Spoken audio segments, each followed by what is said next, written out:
మహాగణాధిపతయే నమః. ఓం గురుభ్యో నమః. ఓం శ్రీమాత్రే నమః. పరమేశ్వర స్వరూపమైనటువంటి జ్యోతిష, వాస్తు మరియు ఇతర అనేకమైనటువంటి శాస్త్రములను మనకు అందించినటువంటి మహర్షులకి నమస్కారం. హయగ్రీవ హయగ్రీవ హయగ్రీవేతి యోబధేత్తస్య నిస్సరతే వాణి జిహ్నుకన్యా ప్రవాహవత్. అరుణాం కరుణాతరంగితాక్షీం ధృతపాశాంకుశపుష్పబాణచాపాం అనిమాదిభిరావృతాం మయూకైః అహమిత్యేవ విభావయే భవానీం. శ్రీమాత్రే నమః. ప్రేక్షకులందరికీ కూడా ఆ లలితాంబిక అమ్మవారి అనుగ్రహం పరిపూర్ణంగా కలగాలని మనస్ఫూర్తిగా కోరుకుంటూ, మనం ఈరోజు చాలామంది నన్ను అడిగినటువంటి ఒక ప్రశ్న ఏమిటి అంటే, ఏమంటే మేము లైఫ్లో ఫైనాన్షియల్గా బాగా చితికిపోయి ఉన్నాము, మరలా మేము రీస్టార్ట్ చేయాలి అనుకుంటే పర్టికులర్గా ఏదైనా ఒక్కొక్క లగ్నం బట్టి లేదా ఒక్కొక్క రాశిని బట్టి ఫలానా వాళ్ళ ద్వారా ధనం తీసుకొని స్టార్ట్ చేయడం కానీ, లేకపోతే ఫలానా రోజు స్టార్ట్ చేయడం కానీ, ఫలానా దేవత ఆరాధన చేసుకుంటూ స్టార్ట్ చేయడం కానీ, మళ్ళీ నా లైఫ్ని కనుక రీస్టార్ట్ చేయాలనుకుంటే ఎటువంటి రోజు అంటే ఏ రోజు ఎటువంటి వాటిల్లోకి ఎంటర్ అవ్వడం ఇట్లాంటివి ఏమైనా ఉంటుందా అని. బట్ నేను ఒకటి చెప్తాను, ఇది ఫలానా లగ్నం మీది మేషమో వృషభమో ఉంటుంది లగ్నం, అలా లగ్నం బట్టి ఉంటుంది, ఉండదని కాదు. కాకపోతే మీ పర్సనల్ చార్ట్లో మీ ధనాధిపతి ఎలా ఉన్నాడు, మీకున్న మహాదశ ఎలా ఉంటుంది అనేటువంటిది ఉంది. దీనికి కండిషన్స్ కూడా నేను లాస్ట్లో చెప్తాను. అదేవిధంగా అసలు జాతక చక్రం లేని వాళ్ళు కూడా ఫైనాన్షియల్ గ్రోత్ అవ్వాలి ఏంటనేది చెప్తాను. బట్ మనం ఈ ఎపిసోడ్స్లో ఏంటంటే ఒక్కొక్క లగ్నం తెలియని వారు రాశి బట్టి మనం ముందుకు వెళ్దాం. తులా లగ్నము, తులారాశి. తులా లగ్నమ రాశి అంటేనే, తులా అంటే బ్యాలెన్స్, ఏదైనా సరే బ్యాలెన్స్ చేసేటువంటి తత్వం ఉంటుంది మీకు ధనాన్ని ఇచ్చే కారకులు కుజుడు అవుతాడు, ఇంకా చాలా అవుతాయి కుజుడు. దాని తర్వాత పంచమాధిపతి అయినటువంటి మనకి గురువు అవ్వడం, అండ్ అదేవిధంగా చంద్రుడు, రవి కూడా అవుతుంటారు మీకు తులా లగ్నానికి. కాకపోతే ఇక్కడ ఏంటంటే బేస్ అయితే కుజుడే. అవన్నీ ఏంటంటే మీ పర్సనల్ చార్ట్లో అవి ఎక్కడెక్కడ కూర్చున్నాయి దాన్ని బట్టి ఇంకో వేరే ఏ సోర్సెస్లో మీకు ధనయోగం ఏర్పడుతుందని చెప్తుంది. బట్ మీకు ఫైనాన్స్ అనేటువంటిది కుజుడు ద్వారా వస్తుంది కాబట్టి, కుజుడు ఏంటి అంటే land, machineries, factories, anything, weapons, ఏదైనా వస్తువు తయారు చేయడం, ఇట్లాంటివన్నీ కుజుడు. టెక్నికల్ రిలేటెడ్గా ఏదైనా తయారు చేయడం. అయితే ఇక్కడ కుజుడు కనుక రాశిలో వచ్చి కూర్చున్నాడు అంటే మీరు బయట దేశాలకు వెళ్ళి ఏదైనా బిజినెస్ చేయడం అనేటువంటిది మంచి యోగం ఇస్తుంది. లేదా ఏదైనా ఫైనాన్స్ రంగాల్లోకి వెళ్ళడం, షేర్ మార్కెటింగ్ సంబంధించిన కంపెనీస్ వాటిలోకి వెళ్ళడం. షేర్ మార్కెట్ ద్వారా డబ్బులు వస్తాయని చెప్పట్లేదు, బాగా అర్థం చేసుకోండి. లేదంటే ఇది సప్తమంలో ఉన్న లగ్నంలో ఉన్న గుర్తుపెట్టుకోండి. ఒకవేళ ఇదే మీకు ఈ కుజుడే మీకు 2లో ఉన్నాడు, ఓన్ హౌస్లో ఉన్నాడు, అప్పుడు మాత్రం 100% మీరు ల్యాండ్స్ మీద ఇన్వెస్ట్మెంట్ చేయడం, లేదా గవర్నమెంట్ రిలేటెడ్ సంబంధించిన వాటి మూలంగా డబ్బులు రావడం అనేటువంటిది ఇక్కడ ఇచ్చి తీరుతాడు, గుర్తుపెట్టుకోండి. 3లో ఉన్నాడు అనుకోండి, అప్పుడు కూడా ల్యాండ్స్ మూలంగా ఇస్తాడు. బికాజ్ ఆఫ్ ల్యాండ్ కారకుడు వెళ్ళి మీడియేటింగ్ ప్లేస్లో కూర్చున్నాడు. సో మీడియేటింగ్ ద్వారా ల్యాండ్ మూలంగా డబ్బులు రావాలి. మరి అదే 4లో కూర్చున్నాడు, మరి అక్కడ ఎగ్జాల్టెడ్ ఒక పొజిషన్ కదండి, ఇస్తాడంటే అక్కడ కూడా ఇస్తాడు. కానీ దానికంటే ఎక్కువగా ఏదైనా నేర్పడం ద్వారా, అందులో ముఖ్యంగా కొంతమంది చూడండి ఐఏఎస్, ఐపీఎస్ ట్రైనింగ్ సెంటర్స్ పెడుతూ ఉంటారు, వాటి ద్వారా డబ్బులు వస్తాయి. లేదా ఒక ఫ్యాక్టరీ ఎట్లా బిల్డ్ చేసుకోవాలి, ఒక కంపెనీ ఎట్లా బిల్డ్ చేసుకోవాలి, దీని ద్వారా డబ్బులు వస్తూ ఉంటాయి. 5th హౌస్లో ఉన్నాడు అనుకోండి, అప్పుడు మాత్రం ఏంటంటే మీరు ఇప్పుడు చూడండి కొంతమంది మైనింగ్ చేస్తుంటారు, ఇట్లాంటి వాటి ద్వారా డబ్బులు వస్తూ ఉంటాయి. బికాజ్ ఆఫ్ ఒక సీక్రెట్ హౌస్లో ఉండేటువంటి కారకుడు ఇంకో సీక్రెట్ హౌస్లోకి వెళ్ళి కూర్చున్నాడు. అలాగే 6లో వెళ్ళి కూర్చుంది గ్రహం, గవర్నమెంట్ జాబ్స్ రావడానికి. ఒక ప్రదేశం కాకుండా, ఉన్న ప్రదేశం కాకుండా వేరే ప్రదేశానికి వెళ్ళి ట్రై చేసుకోవడం ద్వారా వస్తుంది అక్కడ. 7th అయితే ఎలాగో చెప్పాను. అండ్ అట్లాగే ఇంకోటి ఏంటంటే 7thలో ఉంటే ఏంటంటే, సెకండ్ లార్డ్ 7thలో ఉంటే సర్వసాధారణంగా మీకు బయట దేశానికి వెళ్ళడం ద్వారా ఒకటి, సహజంగా 2 and 7 ఒకరికే వచ్చింది కాబట్టి మీ యొక్క జీవిత భాగస్వామి స్త్రీ కావచ్చు, పురుషుడు కావచ్చు, వాళ్ళ సహకారం కూడా ఉంటుంది. బట్ ఇక్కడ మార్స్ ఉండే పొజిషన్ బట్టి ఆధారపడి ఉంటుంది. మీకు అదే కుజుడు అష్టమంలో ఉన్నప్పుడు సన్ సైన్ని చూస్తాడు కాబట్టి, సింహరాశిని చూస్తాడు కాబట్టి, మీకు గవర్నమెంట్ రిలేటెడ్ లాభాలు లేదా గవర్నమెంట్ మూలంగా ఏదైనా జాబ్స్ గవర్నమెంట్ రిలేటెడ్ సంబంధంగా మీ యొక్క ఇది మెడికల్ రిలేటెడ్ ఆరోగ్యం అంటే ఎంతసేపు మనం హాస్పిటల్స్ అనుకుంటాం, జిమ్ కూడా ఆరోగ్యానికి సంబంధమే. అలా ఆరోగ్యాన్ని ఇచ్చే ఏ సెక్టార్స్ అయినా మీకు డబ్బులు ఇస్తాయి, గుర్తుపెట్టుకోండి. అలా సడన్గా కూడా ఇస్తూ ఉంటుంది 8th హౌస్లో ఉండడం వల్ల. అదే కుజుడు మీకు 9th హౌస్లో అంటే కన్యా మిథున రాశిలో ఉన్నాడు ఉదాహరణకి, అప్పుడు మీకు పర్టికులర్గా అది కొంచెం బుధుడు రాశిలో వెళ్ళి కుజుడు ఉన్నప్పుడు అగైన్ మళ్ళీ మీకు రియల్ ఎస్టేట్ రూపంలోనే ఇస్తూ ఉంటాడు.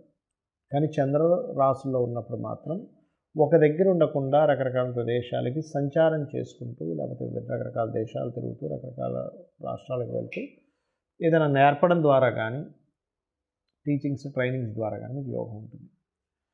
అదేవిధంగా మీకు రవి సైన్లో ఉన్నాడు అనుకోండి ఉదాహరణకి, అప్పుడు ఏం చేస్తాడంటే ఇక్కడ ఆరోగ్యం బేస్ మీద కూడా ఇస్తాడు. ఇక్కడ ఎందుకంటే సన్ ఈజ్ ఆరోగ్యానికి కారకుడు కదా, సో అందుకని ఆరోగ్య సంబంధంగానే డబ్బులు వస్తాయి, గుర్తుపెట్టుకోండి. కాకపోతే కొంచెం స్ట్రెస్ కూడా ఉంటుంది ఇక్కడ ధనం సంపాదించే విషయంలో, బికాజ్ ఆఫ్ సన్ సైన్లో ఉంటూ శాటర్ని చూస్తున్నాడు. అంటే శాటర్న్ అండ్ సన్ ఈజ్ విరుద్ధమైనటువంటివి, అందుకని. అదేవిధంగా మీకు వ్యయంలో ఉన్నాడు, 12th హౌస్లో ఉన్నాడు. ఇక్కడ కూడా ఏంటంటే వ్యయంలో ఉన్నప్పుడు ఉన్న ప్రదేశం కాకుండా వేరే ప్రదేశానికి వెళ్ళడం, ఫుడ్ రిలేటెడ్ మూలంగా ధనం రావడం, లేకపోతే ట్రాన్స్పోర్ట్ రిలేటెడ్, ట్రావెలింగ్స్ రిలేటెడ్ వీటి మూలంగా డబ్బులు ఇస్తాడు. అయితే మీరు ఎక్కువగా స్కందుని ఆరాధన చేయండి, సుబ్రహ్మణ్యేశ్వర స్వామి అష్టకం చదువుకోండి, ఫైనాన్షియల్గా బాగుంటుంది. ఇక్కడ నేను మీకు కొన్ని కండిషన్స్ కూడా చెప్తాను. ఏమిటది అంటే అందరూ చేసుకోవాల్సిన ఫస్ట్ అసలు మంత్రం ఏమిటి, ఫైనాన్షియల్గా నాకు రావట్లేదండి, ఓం సంపత్కరీ సమారూఢ సింధుర వ్రజ సేవితాయే నమః. లేదు బాగా అప్పులున్నాయి, గొడవలున్నాయి, ఆ గొడవలు తీరితే కానీ నాకు డబ్బులు రావంటూ ఉంటారు. అలాంటప్పుడు నవవిద్రుమ బింబశ్రీ ఞక్కారి రతనచ్చద, దీనికి ముందు ఓము లాస్ట్లో నమః కలుపుకోండి. ఓం నవవిద్రుమ బింబశ్రీ ఞక్కారి రతనచ్చదాయే నమః. అయితే ఇక్కడ మనకు కొన్ని కండిషన్స్ ఉంటాయి. ఏమిటది అంటే ప్రతి మనిషికి కూడా ఫైనాన్షియల్గా మంచి స్టేజ్కి వెళ్ళాలని అనిపిస్తుంది, అనిపించాలి కూడా. మనకు శాస్త్రాలు కూడా చెప్పింది ఏమిటంటే పురుషుడు ఖచ్చితంగా 1 సంవత్సరం సరిపోయేంత ధనాన్ని అతను ఎప్పుడూ క్యారీ చేస్తుండాలట. అది కూడా ఎవరు, గృహస్థు, సన్యాసుల గురించి కాదు నేను చెప్పేది. గృహస్థు ఖచ్చితంగా ఒక 1 year సరిపోయేంత మనీని ఆయన దగ్గర ఉంచుకుంటే ఫ్యామిలీకి ఏమీ జరగకుండా ఉంటుంది. ఇవాళ రేపు మనం చూసుకున్నట్లయితే ఏ రోజుకి ఆ రోజే పరిస్థితి, ఏ నెల కానాలే పరిస్థితి ఉంది. మరి అంత మనీ మన దగ్గర ఎప్పుడు ఉండాలి, నిల్వ ఉండాలి అంటే మీరు చేయవలసినటువంటి కొన్ని మనకు తెలియకుండానే కొన్ని తప్పిదాలు చేస్తూ ఉంటాం. ఏమిటవి? ఇప్పుడు నేను మీకు మంత్రం చెప్పాను, ఈ మంత్రం రెగ్యులర్గా చేయాలి. ఎప్పుడైనా గుర్తుపెట్టుకోండి, రెగ్యులర్గా ఒక రోజు ఏదో బద్దకించి ఆపేసాం, 2వ రోజు 3వ రోజు ఆగిపోతూ ఉంటుంది. కాబట్టి పాయింట్ నెంబర్ 1, రెగ్యులర్గా మంత్రం చేయడం చేయండి. ఇంకోటి, ఇప్పుడు నేను మీకు చెప్పాను ధనాధిపతి ఈ ప్లేసెస్లో ఉంటే వీళ్ళ మూలంగా వీటి మూలంగా ధనం ఉంటుంది అని.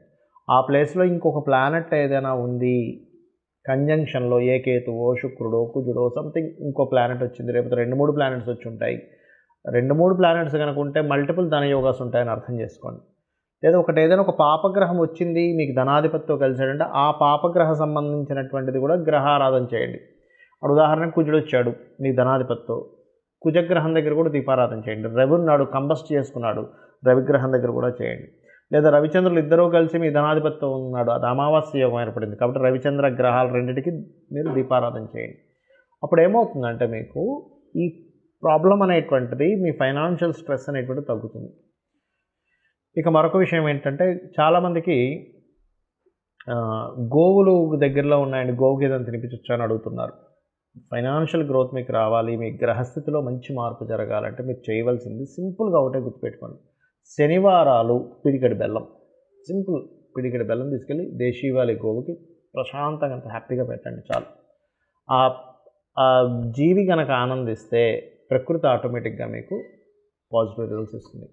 శుక్రవారాలు 3 చపాతీలు తీసుకోండి, దాని నూనెతో కాల్చకుండా చక్కగా నార్మల్గా కాల్చి దాని మీద చక్కగా తేనె పూసి చిన్న చిన్న ముక్కలుగా చేసి చిన్నపిల్లలకి ఎలా తినిపిస్తాం అట్లా గోవుకు తినిపించండి. 3 సంఖ్యకి గురువు కారకుడు, తేనెకి శుక్రుడు కారకుడు, గురు-శుక్రుల సంబంధం ఈ ఫైనాన్షియల్ గ్రోత్. అలాగే ఇక్కడ మరొక విషయం ఏంటంటే మీరు తెలియకుండానే కొన్ని మిస్టేక్స్ చేస్తాం, చెయ్యకూడని పనులు చేస్తూ ఉంటాం. మనం ఎన్నో పూజలు చేస్తుంటాం, ఓ పక్క చేయకూడని పనులు చేస్తుంటాం. ఏమిటవి? అందుకే ఫైనాన్షియల్ క్రంచ్ కూడా ఏర్పడుతూ ఉంటుంది. గుర్తుపెట్టుకోండి. 1, సండేస్ నాన్ వెజిటేరియన్ డ్రింకు, స్త్రీని కలవడము, తలకు నూనె పెట్టుకోవడం చేయకండి. Sunday is most important. రెండవది, ఒక పూజ చేస్తాము, ఒక మంత్రం చేస్తాం, మాటిమాటికి మళ్ళీ ఇది పని చేస్తుందో లేదో, ఇది చేశాను కానీ ఏమవుతుందో, నెగటివ్ థింకింగ్ స్టార్ట్. అలాగే ధనం అనేటువంటిది ఒక నోట్ల కట్టల రూపంలో అసలు చూడకండి దయచేసి. ధనం దేన్ని ఆశ్రయించి ఉంటుంది? ఒక స్కిల్ని ఆశ్రయించి ఉంటుంది. డబ్బులు ఎప్పుడు కూడా ఒక స్కిల్ని ఆశ్రయించి ఉంటుంది. మీకు డబ్బులు ఎక్కువ కావాలి అంటే ఎక్కువ స్కిల్స్ నేర్చుకోవాలి. ఇది మెయిన్ పాయింట్.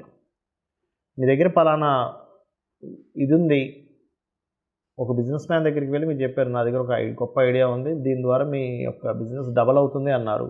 వెంటనే అతను మిమ్మల్ని అవును అయితే నువ్వు నా దానిలో కొంచెం జాబ్ చేసి చూపించు అంటాడు. మీరు చూపించగలిగారు, ఏమవుతుంది?